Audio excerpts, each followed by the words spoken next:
I can foresee a time in the future where, quote unquote, the dollar is failing. They're printing a lot of money. There's yield curve control. Inflation's running 15 or 20% a year. Bitcoin is at 150,000 going to 300. Gold is at 3,000 going to 5,000. And somebody down there in DC is going to say, you know what? These sound money guys, they're killing this dollar. They're killing, and this is damaging. This is a matter of friggin' national security. We got to save the dollar. You know, we've got a solution to that. We need to tax gold capital gains at 90%, tax Bitcoin capital gains at 90%. And by the way, and we're going to grab all the Bitcoin. Over the past few years, Lepard has transitioned from a staunch gold bug to a Bitcoin maximalist. While he sees many similarities between the two assets, he now believes that Bitcoin is the superior hedge against fiat debasement, reckless monetary policies by central banks, and the inevitable collapse of the global financial system. Lepard recently engaged in an insightful discussion with YouTuber Robert Breedlove, where they covered topics including Executive Order 6102. Executive Order 6102 was signed by U.S. President Franklin Roosevelt on April 5, 1933. The order prohibited the hoarding of gold coins, gold bullion, and gold certificates within the continental United States. Investors were hoarding gold due to the dire economic conditions, which stalled economic growth and worsened the Great Depression. The order mandated that all individuals turn in most of their gold holdings to the Federal Reserve by May 1, 1933, in exchange for $20.67 per troy ounce. During his discussion with Breedlove, Lepard examined some troubling parallels between the economic situation of the 1930s and the current state of the U.S. economy.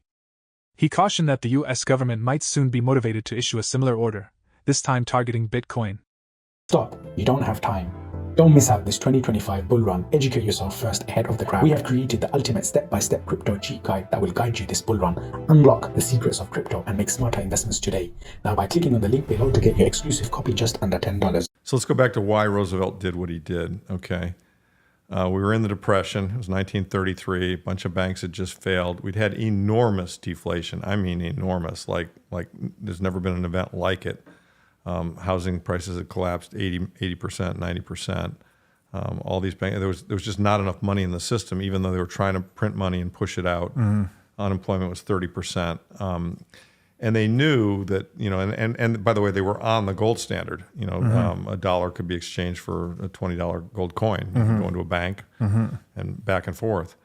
And they knew that they needed to get out of this deflationary environment, and they knew that they were going to need to inflate. And they knew that to do so, they had to push up the price of gold. And so what Roosevelt did was he realized, and this is, frankly, it's criminal behavior, and my grandfather hated him for it. He said, you know, turn in your gold or $10,000 fine and jail. By the way, there was a lot of non-compliance, even back then. It was a much more compliant country that believed in the government, but still a lot of people said, you know, screw you, I'm not doing that. But many people did. And of course, soon after he turned it in, he revalued it from the $20.67 to $35. And so it was a 70% devaluation of the dollar in gold terms, and then went back on the gold standard, but made it illegal for Americans to own it. And so it was really a way of reinflating the currency and getting out of the deflationary event that had occurred. And by the way, that event occurred because of Federal Reserve violating their charter. And Federal Reserve was formed in 1913. 3 years later, World War II broke out. They immediately violated their charter and printed money to help finance the war. And then they kept going, and they held interest rates artificially low, which is what created the bubble in 29. And you know, Bernanke, who's a scholar of the Depression, said, well, the mistake there was we didn't print enough money after the bubble burst. No, the mistake was they held interest rates artificially low to create the bubble to begin with. Right? And by the way, that greatly damaged my grandfather and his wife, who had a business, and they'd expanded it in 27 and taken on debt to expand it. And they were getting the wrong signals. You know, the signal was, hey, the economy's on fire. You got to grow your business. And of course, the economy wasn't on fire. The economy was hyperinflating, or you know, based on fake signals. So that they did it to get out of a deflationary trap. And then they figured letting citizens own this is too dangerous. You know, we want to have control of this gold, not let citizens have control of the gold. So you know, you now can't own it. By the way, in that decade, the gold mining stocks went up 10x because it was the only way for U.S. citizens to participate in gold. Okay, let's roll it forward, because here we are, and you know, this is a controversial topic, okay? And I've had people, you know, very high places in the Bitcoin world, others say to me, let's not push the hyperinflation narrative. And the reason to not push the hyperinflation is scary. And we don't want to terrify people, and we want to be positive about Bitcoin and positive about where it goes. But way back when on Twitter a couple of years ago, I would always post the hyperinflation chart of the day. Not being a doomster, let's just be realistic. One of the possible outcomes of the monetary trap we're in is that we have hyperinflation. You just can't deny that. In a best case scenario, we will have high inflation and transition to sound money. And that's what I'm rooting for, okay? Right. Because hyperinflation hurts a lot of people. I don't want to see that happen. Yeah. But to pretend like it can't happen, I think that's naive too. You're sticking your head in the ground. Of course. According to recent estimates from the U.S. Congressional Budget Office, the federal budget deficit will grow to $1.8 trillion in 2025 and continue to increase until it reaches approximately $2.6 trillion by 2034. The bipartisan agency also projects that the deficit as a percentage of GDP will rise to around 6.1% in 2025, a level only surpassed during and shortly after World War II, the 2007 to 2009 financial crisis, and the COVID-19 pandemic. This led the CBO to declare in an earlier report that the U.S. is on an unsustainable fiscal path. The situation outlined by the CBO is alarming, and experts believe it could be even worse than the agency predicts. Lawrence, in his pinned Twitter post, vividly captures this concern. Accompanied by a chart showing the U.S. GDP in blue and the nation's debt in red, his post states, the blue line generates income to pay interest on the red line. See the problem? It's just math. He further emphasizes the gravity of the situation with hashtags like #WeimarRepublic and #4thTurning. Let's return to the video for more insights. Let's move to the government. We know they lie to us. We know they protect themselves. We know they do whatever they can to keep their scheme going. Yes. I can foresee, and this is why I think it's so important for everybody to self-custody and to not be in the ETFs. Yeah. I can foresee a time in the future where, quote unquote, the dollar is failing. They're printing a lot of money. There's yield curve control. Inflation's running 15 or 20% a year. Bitcoin is at 150,000 going to 300. Gold is at 3,000 going to 5,000. And somebody down there in DC is going to say, you know what? These sound money guys, they're killing this dollar. They're killing, and this is damaging. This is a matter of friggin' national security. We got to save the dollar. And just like they sold war bonds to finance World War II, it'll become a crusade. Sound money people are evil. We have this great Keynesian system going on, and they're effing it up.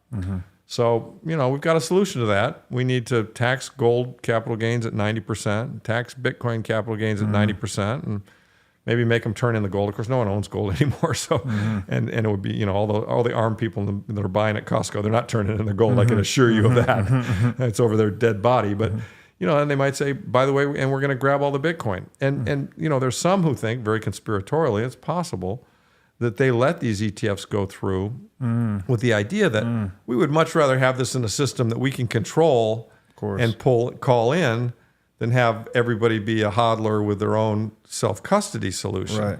Because if they do decide to do a 6102 on Bitcoin, it's pretty easy. Yeah. They call up Fidelity, they call up BlackRock, they call up all the major, and they say, guys, it's all over. Give them cash, send the Bitcoin to us. Yeah. It's illegal to own Bitcoin in the United States. Yeah. What are the odds of that potential outcome? They're not zero. Right. I mean, I don't know if they're 50%. I don't know how to handicap that. I'd probably say maybe today my best guess is that'd be a 30% shot. Yeah. I hope that we've shoved these problems out far enough and there are enough Bitcoiners and enough support for sound money and enough knowledge that their system just dies without them having that last grasp at our throats. Right. Do you know what I mean? That's what I hope. Right. Yeah. That we move to our standard without them trying to do that. But, that might be a naive wish on my part. Sure. They might try to do that. And so, as you well know, but the audience should hear, this is why there is a risk. And this is why we hardcore maxi Bitcoiners say, not your keys, not your coins. Yeah. And, so if you have your coins, on an ETF at, who's custodying at Coinbase, they could come to you and say, sorry guys, here's, we'll give you cash. Yeah. We recognize they're worth $200,000 a piece. Fine. We're not going to steal them from you. We're going to give you today's cash value. Right. But you're going to give those coins back to the government. All right. And guys like me, if they go that route and they decide they're going to basically steal the fruits of my 66 years of labor, my response is going to be, Mola on the Bay, mother. come, come and get it. Right. I'm on a boat to Italy. Yeah. I've got my 12 words, and unless Italy goes along, and if Italy decides not to go along, fine. I'm on a boat to El Salvador. Right. I'm going to live someplace where my property rights are respected. Amen to that. And I think all hardcore Bitcoiners feel the same way. Yeah. And I'm no longer a U.S. citizen. I hope that we transition in the right direction. It doesn't happen so quickly that it forces them into that. Yeah. Bitcoiners become more rich and powerful. I mean, like I said this, in another podcast, post Madeira. I could see Saylor being president someday. Yeah, and I actually think that'd be a really good thing. That'd be a huge one. I mean, I think.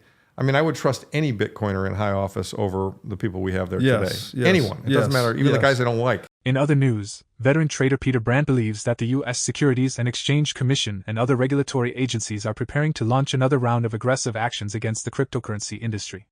In a recent Twitter post, Brandt predicted a severe crackdown by U.S. regulatory bodies, particularly targeting staking activities.